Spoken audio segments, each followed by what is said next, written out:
बिस्मिल्लाहिर्रहमानिर्रहीम। इस video lecture में equilibrium topic and types of equilibrium discuss करते हैं। तो basically there are three kinds of equilibrium. Number first, thermal equilibrium.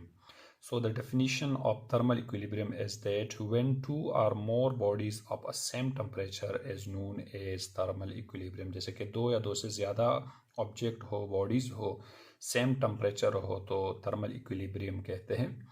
दूसरा जो टाइप है मैकेनिकल इक्विलिब्रियम. अब इस वीडियो लेक्चर के अंदर मैकेनिकल इक्विलिब्रियम को थोड़ा सा मतलब डिटेल से हमने डिस्कस करना होगा. यानी sum of all the forces या summation F is equals to 0 और summation torque is equals to 0. यानी sum of all the forces act on body is equals to 0 and the sum of all the torque act on body is equals to 0. तो ये है mechanical equilibrium जो कि इस video lecture के अंदर आगे हमने डिस्कस करना होगा. और तीसरा जो काइंड है केमिकल इक्विलिब्रियम.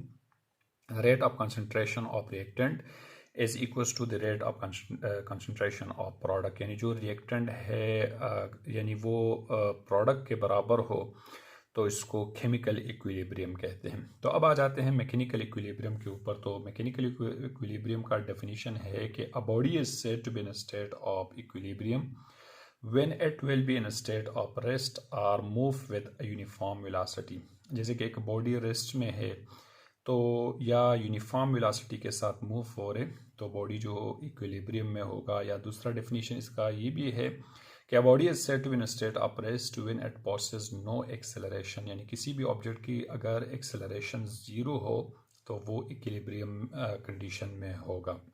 एक्सप्लेनेशन है कि a body is said is at rest then its acceleration will be zero. जैसे कि अगर एक ऑब्जेक्ट रेस्ट में है तो इसका एक्सेलरेशन ज़ीरो होगा. Under such condition it will be in a state of static equilibrium. अब इस वक्त जो इक्विलिब्रियम है इस इक्विलिब्रियम को स्टैटिक इक्विलिब्रियम कहते हैं. एग्जाम्पल है इसका कि a book lying on the table. यानी ये स्टैटिक इक्विलिब्रियम का एक एग्जाम्पल है. जैसे कि एक बुक है एक टेबल के ऊपर है बिल्कुल रेस्ट में है यानी एक्सेलरेशन यहाँ पर ज़ीरो है तो स्टैटिक इक्विलिब्रियम बुक जो है ना स्टेट ऑफ स्टैटिक इक्विलिब्रियम में है. दूसरा, a body move with a uniform velocity then its acceleration will be equals to zero. अब एक ऑब्जेक्ट अगर यूनिफॉर्म वेलोसिटी के साथ मूव हो रहे तो इस वक्त इसका जो एक्सेलरेशन है वो ज़ीरो के बराबर है. Under such condition it will be in a state of dynamic equilibrium. तो इस वक्त जो ऑब्जेक्ट है वो डायनामिक इक्विलिब्रियम में है. यानी इस वक्त जो इक्विलिब्रियम है वो डायनामिक इक्विलिब्रियम है. जैसे कि या ऑब्जेक्ट तो रेस्ट में होगा या move with a uniform velocity. अगर रेस्ट में है तो स्टैटिक इक्विलिब्रियम, अगर मूव हो रहे तो dynamic equilibrium. So there are two types of dynamic equilibrium. Types of dynamic equilibrium. Number first, translational equilibrium. Number second, rotational equilibrium. The definition of translational equilibrium: a body move with a uniform velocity along a straight path. यानी एक uniform velocity के साथ body move हो रहे along a straight path. यानी न इसकी direction में कोई चेंज आ रहे न इसकी जो मैग्नीट्यूड ऑफ वेलोसिटी है उसी में चेंज आ रहे तो उसको जो कि ट्रांसलेशनल इक्विलिब्रियम में है. अब एग्जांपल है कि पैराट्रूपर जंप्स फ्रॉम एरोप्लेन. जैसे कि एक पैराट्रूपर जंप्स करते हैं एक एरोप्लेन से. अभी जो डाउनवर्ड जर्नी है पैराट्रूपर का यूनिफॉर्म वेलोसिटी के साथ यानी जो यूनिफॉर्म वेलोसिटी के साथ नीचे आ रहे जैसे कि ड्रैग फोर्स जो कि इसको ऊपर की तरफ यानी ड्रैग फोर्स ऊपर की तरफ एक्ट कर रहे और वेट जो है ऑब्जेक्ट का जैसे कि डाउनवर्ड एक्ट कर रहे हैं और इस पे जो ड्रैग फोर्स है वो ड्रैग फोर्स अपवर्ड डायरेक्शन में एक्ट कर रहे हैं. तो इस वक्त ये बॉडी जो है अटेंड ये टर्मिनल वेलोसिटी यानी ये जो वेलोसिटी अटेम कर देते हैं यानी यूनिफॉर्म वेलोसिटी अटेम करते हैं तो इस वक्त ये जो बॉडी डाउनवर्ड आ रहे इस वक्त जो यानी जो इक्विलिब्रियम है वो ट्रांसलेशनल इक्विलिब्रियम है. दूसरा जो डायनामिक इक्विलिब्रियम का टाइप है rotational equilibrium. A body rotate with uniform angular velocity. जैसे कि एक बॉडी जो है यूनिफॉर्म एंगुलर वेलोसिटी के साथ रोटेट होते हैं तो इस वक्त जो इक्विलिब्रियम है वो रोटेशनल इक्विलिब्रियम है. For example the rotation of a wheel. जैसे कि एक व्हीकल व्हील है जो कि यूनिफॉर्म एंगुलर वेलोसिटी के साथ रोटेट होते हैं तो ये जो रोटेशन है यूनिफॉर्म एंगुलर वेलोसिटी के साथ वो रोटेशनल इक्विलिब्रियम होगा. अब इस तरह से condition of equilibrium. So condition of equilibrium there are two condition of equilibrium. Number first condition of equilibrium and second condition of equilibrium. तो फर्स्ट कंडीशन ऑफ इक्विलिब्रियम हमें ये बता रहे कि the sum of all the forces acting on the body is equals to zero. जैसे कि एक object है, इस पर मुख्तलिफ फोर्सेस एक्ट कर रहे हैं और इन फोर्सेस का जो सम है, इसका जो रिजल्टेंट है वो ज़ीरो के बराबर हो, तो इसको यानी ये है हमारे पास फर्स्ट कंडीशन ऑफ इक्विलिब्रियम। जैसे कि एक ब्लॉक यहाँ पर हमने कंसिडर किया जो कि एक स्मूथ एक सरफेस के ऊपर पड़ा है। अब इस ब्लॉक के ऊपर दो फोर्सेस एक्ट कर रहे। एक फोर्स जो है यानी यानी यानी यानी जो राइट से लेफ्ट के डायरेक्शन पे एक्ट कर रहे हैं, दूसरा let suppose this is F1। इस तरह से दूसरा एक फोर्स है वो जो कि राइट से लेफ्ट के डायरेक्शन पे एक्ट कर रहे हैं।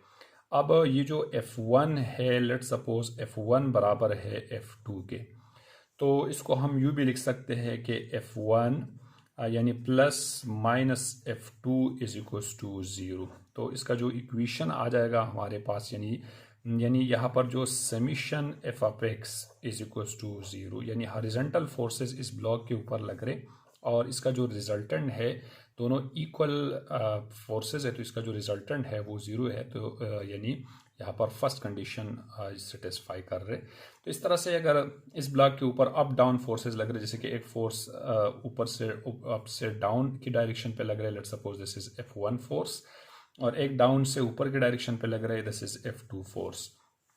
तो इसी केस में भी लेट सपोज अगर F1 बराबर हो F2 के, तो इसको हम लिख सकते हैं कि F1 plus minus F2 is equals to zero. अब ये वर्टिकल फोर्सेस है तो यहाँ पर आ जाएगा summation F of Y is equals to zero. तो ये भी फर्स्ट कंडीशन ऑफ इक्विलिब्रियम है। इस तरह से लेट सपोज अगर इस ब्लॉक के ऊपर जो कि यानी दो से ज़्यादा फोर्सेस एक्ट कर रहा हो, जैसे कि एक फोर्स हमारे पास ये है, let suppose this is F1, एक फोर्स अपवर्ड डायरेक्शन में एक्ट कर रहे, दिस इज F2, एक डाउनवर्ड डायरेक्शन में दिस इज F3, और एक जो है राइट से लेफ्ट के डायरेक्शन में है, दिस इज F4। यानी इस वक्त फोर फोर्सेस जो है इस ब्लॉक के ऊपर एक्ट कर रहे और ब्लॉक जो कि रेस्ट में है।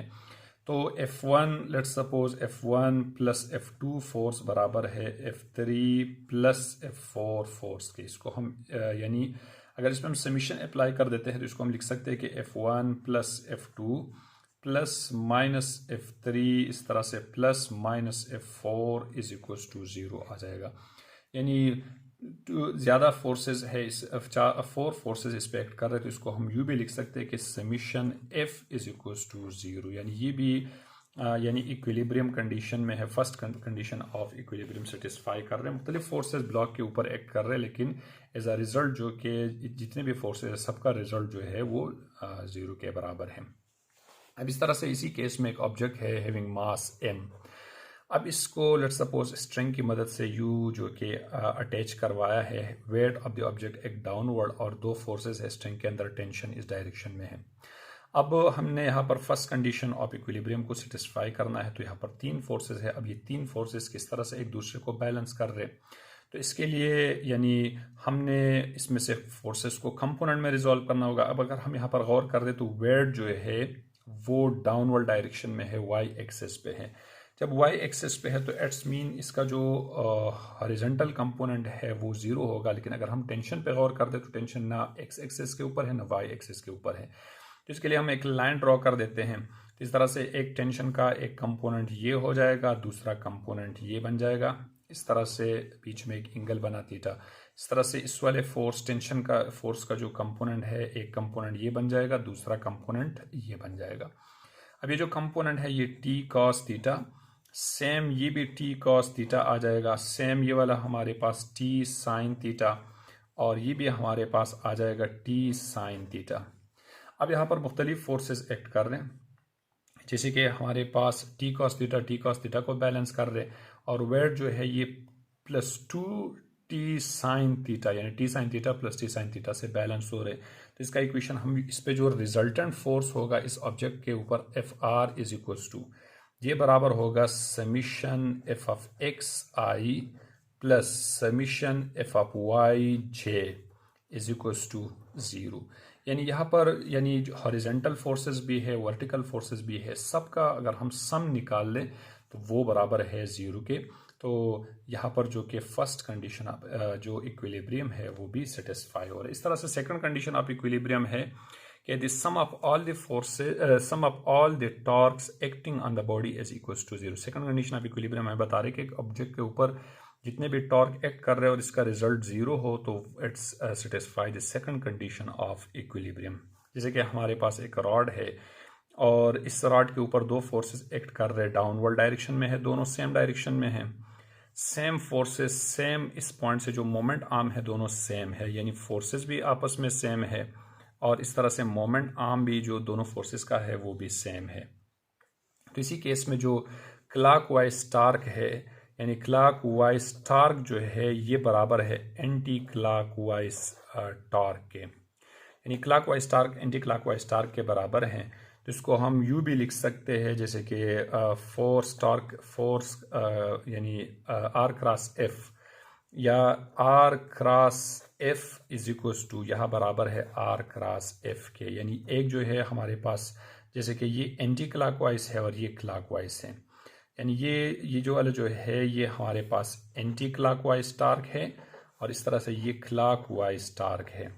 तो दोनों बराबर है तो इसको हम अगर लिख दे इसका इक्वेशन हमारे पास बन जाएगा, यानी summation torque is equals to zero आ जाएगा। इसका जो इक्वेशन है वो इक्वेशन हमारे पास कुछ इसी तरह से बन जाएगा, यानी दो या दो से ज़्यादा टॉर्क जो है बॉडी के ऊपर एक्ट कर रहे हैं और इसका जो रिजल्ट जीरो हो, समीशन जीरो हो, तो इट्स में भी सेकंड कंडीशन ऑफ इक्विलिब्रियम।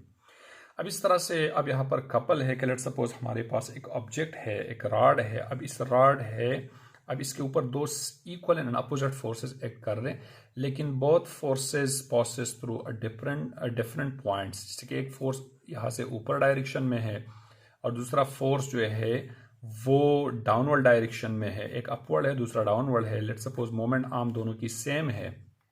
अब ये दोनों फोर्सेस जो है ये कपल होगा और कपल से torque will be never zero, torque due to couple is never zero, यानी कपल से कभी भी टॉर्क जीरो नहीं हो सकते। डेफिनेशन है इसका कि two equal and opposite forces acting on same body but opposite point, यानी अपोजिट पॉइंट पे एक्ट कर रहे सेम बॉडी के ऊपर, तो इसको कपल ऑफ फोर्सेस कहते हैं। और दूसरा है हमारे पास कंकरेंट फोर्स, यानी कंकरेंट फोर्स एक बॉडी के ऊपर एक्ट कर रहे लेकिन opposite equal and opposite forces है लेकिन having action point of action same हो। जैसे कि ये एक फोर्स है दूसरा फोर्स ये है, सेम कॉमन पॉइंट से दोनों पास हो रहे तो इसको कंकरेंट फोर्स कहते हैं। जैसे कि two equal and opposite forces acting on same body but possess same point, यानी दोनों फोर्सेस जो है वो सेम पॉइंट से पास हो रहे तो इसको कंकरेंट फोर्सेस कहते हैं या कंकरेंट फोर्स कहते हैं। तो ये था concept equilibrium and types of equilibrium related. अल्लाह हाफिज़।